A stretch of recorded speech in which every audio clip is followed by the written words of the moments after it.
자, 지난 시간에 우리는 그리스의 위대한 각성을 살펴보았습니다. 기원전 520년경부터 기원전 420년경 사이 100년 동안 미술에서 엄청난 혁명이 일어났죠.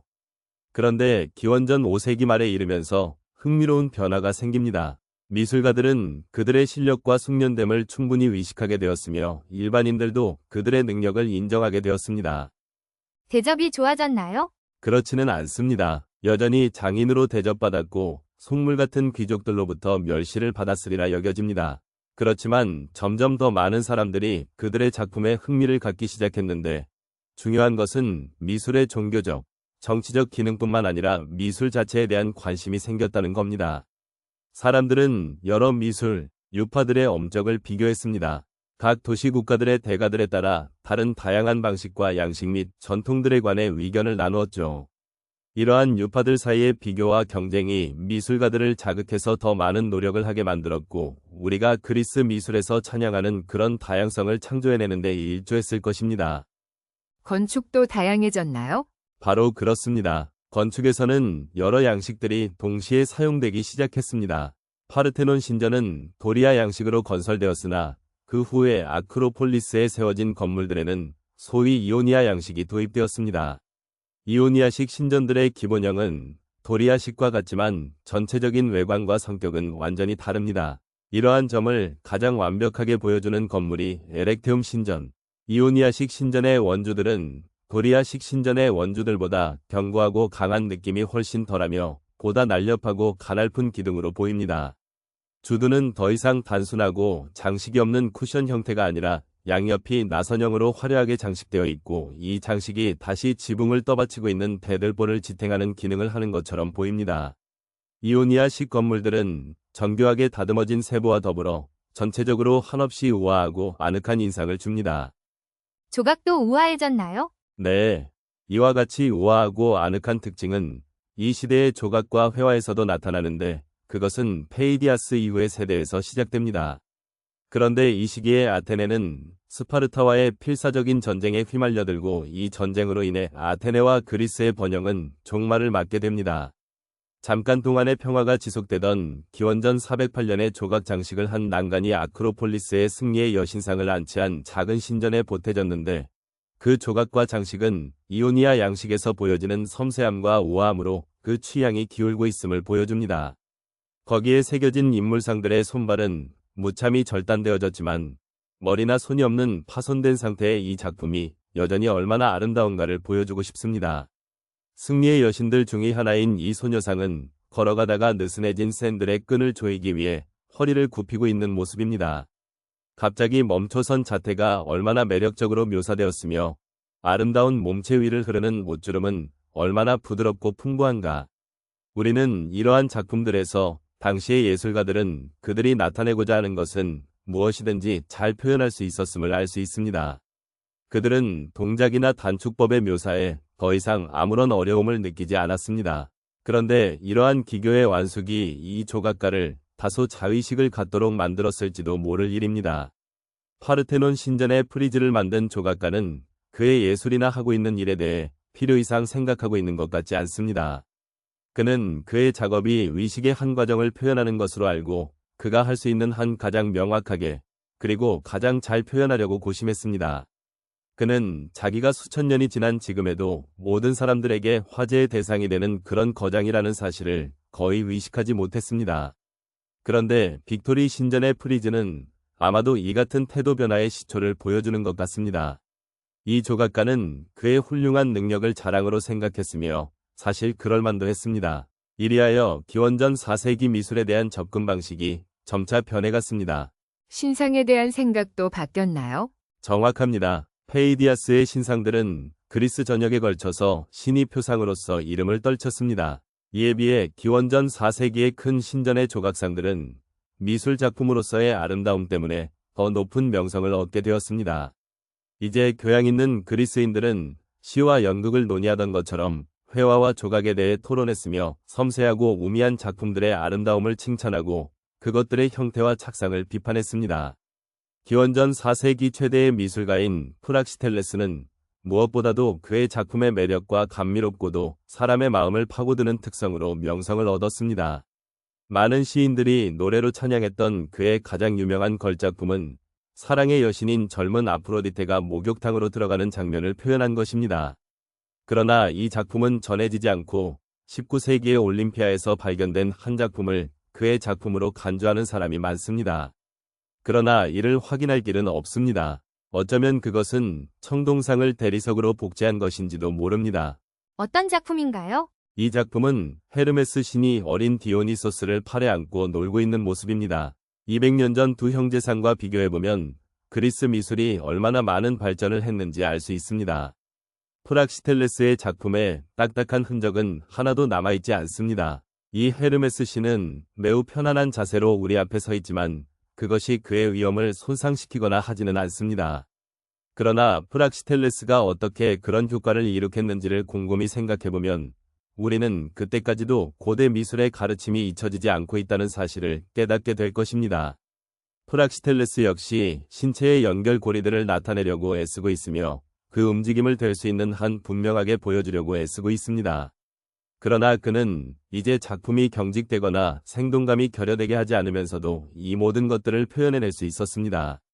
그는 근육과 뼈가 부드러운 피부 아래서 부풀어 오르고 움직이는 것처럼 표현할 수 있었으며 우아하고 아름다움을 가진 살아있는 육체와 같은 인상을 줄 수 있게 되었습니다.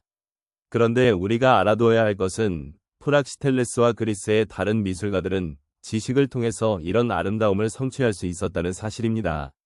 그리스의 조각상들처럼 이토록 균형 잡히고 잘생기고 아름다운 살아있는 듯한 육체는 사실상 존재하지 않습니다. 자연을 이상화했다고 하던데요.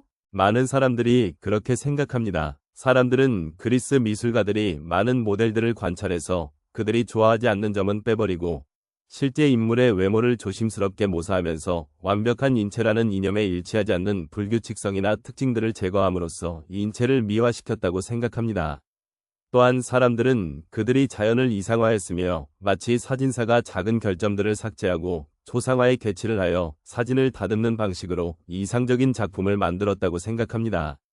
그러나 잘 다듬어진 사진이나 이상화된 조각에서는 대개 개성이나 활력이 부족하기 마련입니다. 빼고 생략하기만 한 작품에는 창백하고 무표정한 모델의 유령밖에 안 남게 됩니다. 그런데 그리스의 방법은 이와 정반대입니다. 우리가 이야기하고 있는 미술가들은 수백 년을 통해서 고대 미술의 껍데기에 보다 많은 생명력을 불어넣는데 관심을 기울여 왔습니다. 프락시텔레스의 시대에 와서 그들의 수법은 가장 풍요로운 결실을 맺게 되었습니다. 능숙한 조각가의 손길을 통해서 낡은 유형들이 살아 움직이기 시작했으며 그들이 이제 진짜 사람들처럼 우리 앞에 서 있으나 우리의 세계와는 다른 보다 나은 세계에서 온 사람들같이 보입니다. 사실 그 조각상들은 다른 세계에서 온 사람들이었습니다. 이는 그리스인들이 다른 민족들보다 더 건강하고 더 아름다워서가 아니었습니다. 그렇게 생각할 아무런 근거도 없습니다. 그 당시 미술은 전형과 개성이 새롭고 정교한 균형을 이루는 그런 경지에까지 도달했기 때문이었습니다. 고전시대 걸작들이 이때 만들어진 건가요? 정확히는 이 시기에 만들어진 복제품이거나 변형물입니다.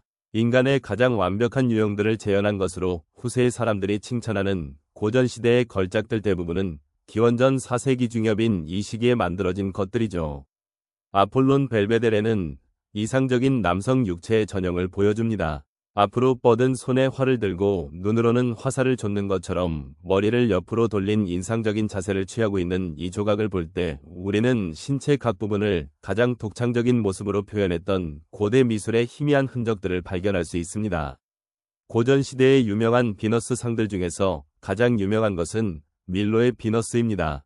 멜로스 섬에서 발견되었기 때문에 그렇게 불리웁니다. 아마 이 조각상은 다소 후기에 만들어진 여러 비너스와 큐피드상에 속하는 일부이겠지만 프락시텔레스가 이루어놓은 업적과 수법을 사용하고 있습니다. 이 작품은 옆으로부터 볼 수 있도록 만들어졌으며 우리는 여기서 이 조각가가 아름다운 육체를 모델링할 때 사용한 명료성과 단순성, 그리고 거칠거나 모호한 점이 하나도 없이 신체의 주요 부분을 구분해서 보여주는 방법에 경탄하지 않을 수 없습니다. 단점은 없었나요? 흥미로운 질문입니다. 일반적이고 도식적인 형태를 가지고 대리석의 표면이 생명력을 갖고 숨을 쉬고 있는 것처럼 보일 때까지 더욱 더 철저하게 다듬어서 마치 살아있는 것 같이 보이는 아름다움을 창조해내는 이 방법에도 물론 한 가지 단점이 있습니다. 이러한 수단을 가지고 실감나는 인간의 형태를 창조해낼 수는 있습니다. 그러나 이 방법은 진실로 개성있는 인물 묘사를 가능하게 하는가? 이상하게 들릴지 몰라도 우리가 지금 사용하고 있는 의미에서의 초상이라는 개념은 기원전 4세기 말까지는 그리스인들의 작품에서 나타나지 않습니다. 사실 그 이전의 시대에도 초상이 만들어지기는 했지만 이러한 조각상들은 아마도 실물과 그다지 많이 닮지는 않았던 것 같습니다. 한 장군의 초상도 투구를 쓰고 지휘봉을 들고 있는 잘생긴 군인의 모습에 지나지 않습니다. 우리가 아직도 거론하지 않았던 점이지만 지금까지 살펴본 작품들 속에서 그리스의 미술가들이 얼굴에 특별한 표정을 주지 않았다는 것은 이상한 일입니다. 기원전 5세기의 그리스 조각상이나 회화에 묘사된 두상들은 둔감하고 공허해 보인다는 면에서 표정이 없는 것도 아니나 그들의 얼굴은 어떤 강한 감정의 표정을 내보이지 않습니다. 소크라테스가 영혼의 활동이라고 불렀던 것을 표현하기 위해서 그 당시에 그리스 거장들이 사용한 것은 육체와 그것의 움직임이었습니다. 왜냐하면 그들은 얼굴의 움직임은 두상의 단순한 규칙성을 왜곡시키거나 파괴한다는 것을 알아차렸기 때문입니다. 그럼 언제 바뀌었나요? 프락시텔레스 다음 세대인 기원전 4세기 말에 와서 이러한 제약이 점차 누그러들기 시작해 미술가들은 아름다움을 파괴하지 않고도 얼굴의 표정을 살리는 방법을 발견했습니다. 그것뿐만이 아니라 그들은 개개인의 영혼의 활동을 포착하는 방법과 인상의 개인적인 특징을 포착하는 법을 배웠으며 우리가 지금 사용하는 의미의 초상을 만드는 것도 터득했습니다. 사람들은 알렉산더 대왕 시대에 이르러서야 비로소 이 새로운 초상화법에 대해 논하기 시작했습니다. 그 당시에 한 저술가는 아첨꾼들과 알랑거리는 자들의 염증나는 꼬락서니들을 풍자하는 글에서 그들은 항상 그들 후원자들의 초상이 놀라울 정도로 실물과 꼭 닮았다고 소리 높여 칭찬했다고 쓰고 있습니다. 알렉산더 대왕 자신도 왕실 조각가인 리시포스가 자신의 초상을 조각하는 것을 좋아했는데 당시에 가장 유명한 조각가였던 리시포스의 놀라운 사실적 표현은 동시대인들을 놀라게 했다고 합니다. 그가 만든 알렉산더 대왕의 초상은 그렇게 정확하지 않은 한 복제품에 반영되어 있는 것으로 추정되고 있는데 이 작품은 델포이의 전차 경주자 시대 이후로 미술가 얼마나 많이 변했는지를 보여주며 또한 리시포스보다 불과 한 세대 전인 프락시텔레스 시대 이래의 많은 변화를 보여줍니다. 물론 모든 고대 초상에 대한 골치 아픈 문제는 우리가 그 초상들이 실물과 얼마나 닮았는지를 단언할 수 없다는 점에 있습니다. 리시포스의 알렉산더 상들은 아시아를 정복한 실제의 사람 모습이라기보다는 신의 모습과 훨씬 더 닮았다고 느끼게 할지도 모릅니다. 그러나 우리는 다음과 같은 말을 할 수는 있을 것입니다. 즉 알렉산더와 같이 지칠 줄 모르는 정력과 첨부의 재능을 타고났지만 오히려 계속적인 성공에 의해서 약간 거만해진 사람의 모습은 치켜올라간 눈썹과 활기찬 얼굴 표정을 가진 이흉상처럼 보였을 것이라고 말입니다. 알렉산더 제국이 미술에도 영향을 주었나요? 엄청난 영향을 주었습니다. 알렉산더 대왕에 의한 제국의 건설은 그리스 미술에 있어서 대단히 중요한 사건입니다. 그리스 미술은 이 제국이 건설됨에 따라 몇 개의 작은 도시 국가를 벗어나 세계의 절반에 해당되는 지역의 조형 언어로 발전했기 때문입니다. 이 변화가 그리스 미술의 성격에 영향을 끼치게 된 것은 당연한 일이죠. 우리는 이 후기 시대의 미술은 그리스 미술이라고 부르지 않고 알렉산더 대왕의 후계자들이 동방의 나라에 건설한 제국의 이름을 따서 헬레니즘 미술이라고 부릅니다. 이 제국의 풍요한 수도들인 이집트의 알렉산드리아, 시리아의 안티오크, 그리고 소아시아의 페르가몬 등은 그리스 본토에서 미술가들에게 요구했던 것과는 상이한 요구를 했습니다. 건축에 있어서까지도 도리아 양식의 간결한 형태와 이오니아 양식의 평이함과 우아함으로는 충분하지 않았습니다. 새로운 형태의 원주가 선호되었는데 그것은 기원전 4세기 초에 고안된 것으로 코린트라는 부유한 상업도시의 이름을 따서 코린트 양식이라고 불렀습니다. 코린트 양식에서는 주두를 장식하기 위해서 이오니아식의 소용돌이 장식에 잎사귀 모양을 첨가했으며 일반적으로 건물 전체에 더 많은 화려한 장식물을 입혔습니다. 이렇게 호사스러운 양식은 동방에 새로 건설된 도시에 거대한 규모로 설계된 호화로운 건물과 잘 어울렸습니다. 그 건물들 중에 지금 남아있는 것은 거의 없지만 후기 시대에서 유래하는 유적들은 우리들에게 장대하고 화려한 인상을 줍니다. 그리스 미술의 양식과 창의성은 오리엔트 왕국들의 규모 및 전통과 융합되었습니다. 헬레니즘 조각은 어떻게 달라졌나요? 그리스 미술은 대부분 헬레니즘 시대의 변화를 겪게 됩니다. 우리는 이러한 변화를 그 시대의 가장 유명한 조각 작품들에서 볼 수 있습니다. 그 중의 하나가 대략 기원전 160년경에 세워진 페르가몬시에서 발견된 제단입니다. 여기에 표현된 군상들은 신들과 거인들과의 싸움을 묘사하고 있습니다. 이것은 대단히 거대한 작품이기는 하지만 초기 그리스 조각의 조화미와 세련미를 찾아볼 수가 없습니다. 이 조각가는 분명히 강력하고 드라마틱한 효과를 노렸음이 분명합니다. 싸움은 대단히 격렬하게 전개됩니다. 못생긴 거인들은 위기양양한 신들에게 압도되어 고통과 광란으로 위를 올려다보고 있습니다. 모든 형상마다 격렬한 몸짓과 나붓기는 옷주름이 충만합니다. 이러한 효과를 한층 더 높이기 위해서 이 부조는 평평한 벽면에 새겨져 있는 것이 아니라 거의 환조의 형태로 되어 그들이 속해 있어야 할 위치와는 아무런 관계도 없다는 듯이 격렬하게 싸움을 하면서 제단의 계단 위로 넘쳐나올 것 같이 보입니다. 헬레니즘 미술은 이와 같이 거칠고 격렬한 작품을 선호했으며 사람들에게 강한 인상을 주기를 원했고 또 확실히 보는 사람에게 깊은 인상을 줍니다. 라오콘도 헬레니즘 작품인가요? 그렇습니다. 후세의 최대의 명성을 날린 고전적 조각 작품들 중에는 헬레니즘 시대에 만들어진 것들도 있습니다. 1506년에 라오콘과 그의 아들들이라는 군상이 발견되었을 때 미술가들과 미술 애호가들은 이 비극적인 군상의 효과에 완전히 압도되었습니다. 그것은 베르길리우스의 아에네이드에 나오는 무시무시한 장면을 묘사한 것입니다. 트로이의 사제인 라오콘은 그의 동포들에게 그리스 군인들이 숨어있는 목마를 받아들이지 말라고 경고했습니다. 트로이를 멸망시키려는 계획이 좌절되는 것을 본 신들은 바다로부터 2마리의 거대한 뱀을 보내어 라오콘과 그의 불행한 2 아들들을 칭칭 감아 질식시켜버렸습니다. 이것은 그리스와 로마의 신화에 자주 나오는 올림포스의 신들이 무력한 인간들에게 행하는 무정하고 잔인한 이야기 중의 하나입니다. 사람들은 이러한 이야기가 이 그리스 조각가를 어떻게 자극하여 이토록 인상적인 군상을 만들도록 했는지 궁금할 것입니다. 그는 우리들에게 무고한 희생자가 진실을 말했기 때문에 순환을 당하는 무시무시한 전경을 느끼도록 원했던 것일까요? 그렇지 않으면 인간과 짐승 사이의 무시무시하고 섬뜩한 전투 장면을 묘사하는 그의 능력을 과시하고자 했을까요? 그는 그의 기량을 과시할 충분한 근거를 가지고 있습니다. 가망없는 싸움을 하고 있는 노력과 고통을 표현하는 몸통과 2 팔의 근육, 사제의 얼굴에 새겨진 고통의 표정, 벗어날 수 없어 괴로워하는 2 소년의 몸부림, 그리고 이 모든 소동과 움직임을 하나의 영원한 군상으로 연결시키는 수법 등이 오랜 세월 동안 찬탄을 불러일으켜왔습니다. 그러나 나는 가끔 이것은 검투사들의 싸움과 같은 끔찍스러운 장면을 좋아하는 대중들에게 어필하기 위해 만들어진 미술이 아닌가 하는 의심을 버릴 수 없습니다. 그러나 그런 이유 때문에 이 미술가를 비난하는 것은 아마도 잘못된 일일 것입니다.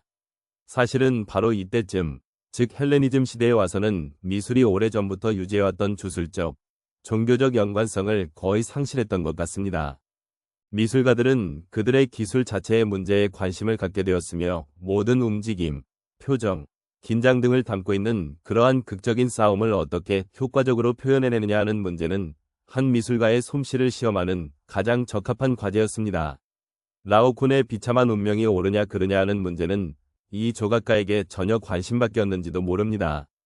미술품 수집도 이때 시작된 건가요? 정확합니다. 부자들이 미술 작품들을 수집하고 원작품을 손에 넣을 수 없으면 그 유명한 작품들을 복제하게 하고 그들이 손에 넣을 수 있는 작품에 대해서는 엄청난 대가를 지불하기 시작한 것이 바로 이때이며 또 이러한 분위기에서였습니다. 저술가들은 미술에 관심을 갖기 시작하여 미술가들의 생애를 글로 썼으며 그들의 기이한 행동에 관한 일화들을 수집하여 관광객들을 위한 안내 책자들을 만들었습니다.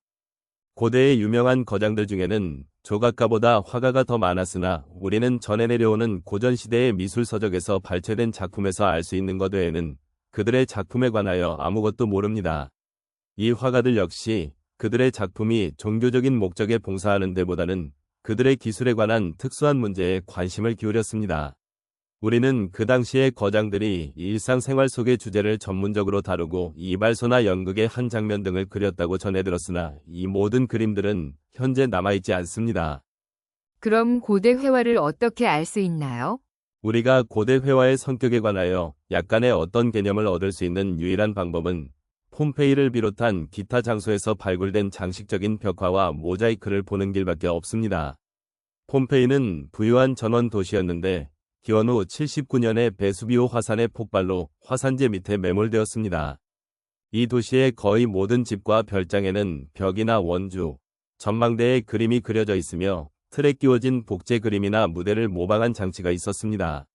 물론 이 그림들이 다 걸작품은 아니지만 이처럼 작고 별로 중요하지 않은 도시에 그런 좋은 그림들이 많이 있었다는 것은 놀라운 일입니다.